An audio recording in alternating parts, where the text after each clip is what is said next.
Yeah, we take this early opportunity to remember our fallen heroes, the young men and women who have failed on the 25th of June last year because they dared oppose the infamous finance bill of 2024. I recall that in 2023, we were, as Azimio that time, we were in the streets. And I recall in particular that, Wacha Wapite, thank you, that in 2023, some of us were nearly killed in Mathare. That time we are demonstrating peacefully against the high cost of living. In fact, those demonstrations of 2023 led eventually to the establishment of the National Dialogue Committee team, the NADCO. But in 2024, when the young people took to the streets in exercise of their constitutional rights, they were killed. They were killed in 2023, by the way. About similar number, basically about 60 to 70, were killed, and we went burying them everywhere. We buried them in Siaya, in Makueni. My colleague was reminding us about Brian after near Wote, after Imali. And Brian, for example, the story was so sad. He had just qualified to go to the university, and his ambition was to go complete his studies, come and build a house for his mother. I was not able to do that, but we all got together with the county government, Makueni. We were able at least to give that lady a house within 1 month when we were burying Brian. So that was in 2023. In 2024, young Kenyans, the Gen Zs, caught world attention, and even today I'm quite sure the international community is watching. I've heard BBC and others. The lead item is about a remembrance of the very brilliant and bold young Kenyans who came to the streets to, again, in furtherance partly to the issue of high cost of living, but they were now saying this was now being strongly enshrined through the infamous finance bill of 2024. So they came out, armed only with bottles of water, their national flags, and their telephones. And they did what actually became a very heroic action. So today we want to remember them. I remember, for example, Eric Kyalo was shot on the head by a sniper's bullet, and remember young Kennedy Odhiambo in very innocently in Rongai, and we had the testimony of his mother when we went for the memorial service at All Saints Cathedral. Young people. And then after that, the culture of abductions followed. They didn't stop at killing the young Kenyans, but they followed this now with high-handedness. The Sumbarus, the famous Sumbarus.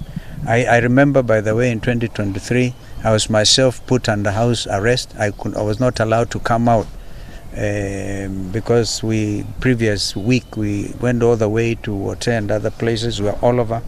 So brutality has been the order of the day of this Kenya Kwanza administration. Now, today, we just want to remember these young people. Yesterday, when we were launching the People's Restorative Justice Commission, we made it very clear that our intention today was to come and lay wreaths in remembrance of these young people. And I think that is, as their parents, they are entitled, and other Kenyans are entitled.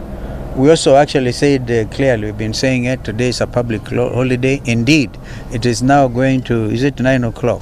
And I've never seen the streets of Nairobi being so clear, easy traffic today. A lot of Kenyans have chosen to stay at home in sympathy with what happened on the 25th of June, 2024. That is where we are here. Eugene made it clear, if there are people wielding machetes, pangas and rungus, that is not our culture. And it is time, and we now need to make it clear when the rungu wielding people, when they are demonstrating against the killing of Ojwang, right? Then these people came out carrying rungus and wherever. They did not stop there. Yeah, not the young people. The organized gangs are the ones who rained terror on shop owners in the streets, in Koinange Street, in Kaunda Street. I remember people who had the electronic shops, for example. Even the police were helping themselves, amazingly. So I think that we need to call them out and to say that this country changed forever politically. The governance of this country changed forever on the 25th of June last year. And that's why we are here. And therefore nobody can wish that away. As you heard us say yesterday, we set up the PRJC,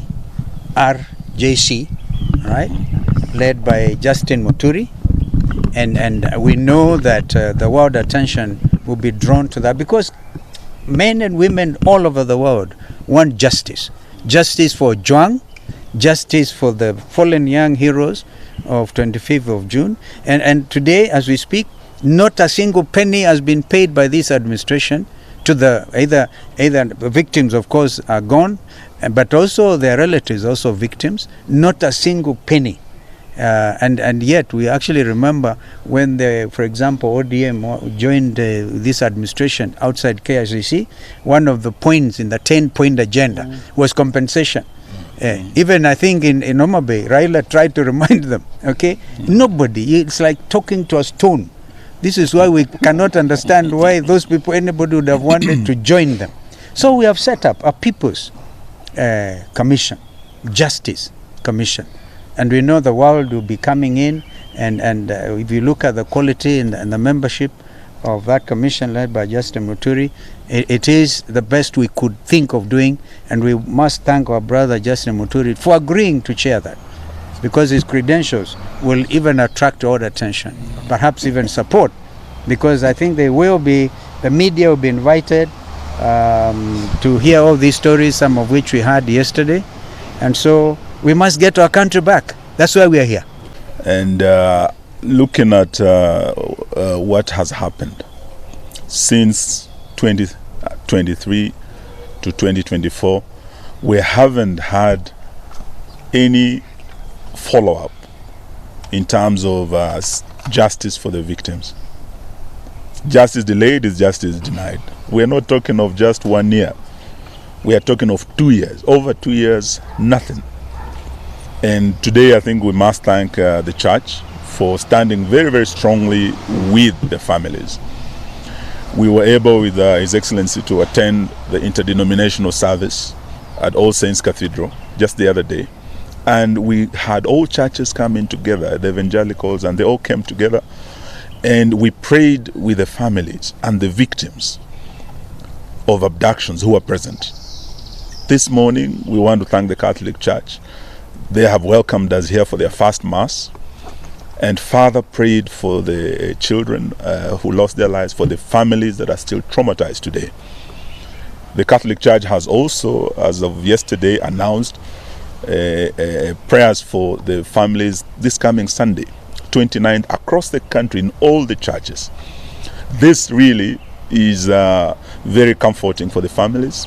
Looking at a system, a government that is very insensitive, that does not care or has no intention of rendering justice to the victims. So as the People's Opposition, I think today we are here to stand in solidarity with the families.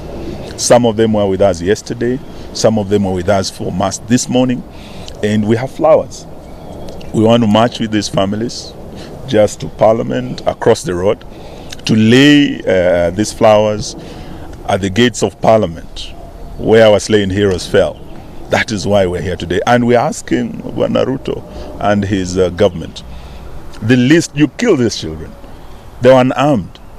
Today they are coming unarmed to commemorate, to remember their brothers, their sisters, their fallen colleagues. The least you can do is allow them to commemorate, allow the families to mourn. But for you to unleash the heavy security we are seeing here today, and the goons that we know have been mobilized and on their way to this town, is really adding insult to injury. We will not accept this, and we'll stand with the families.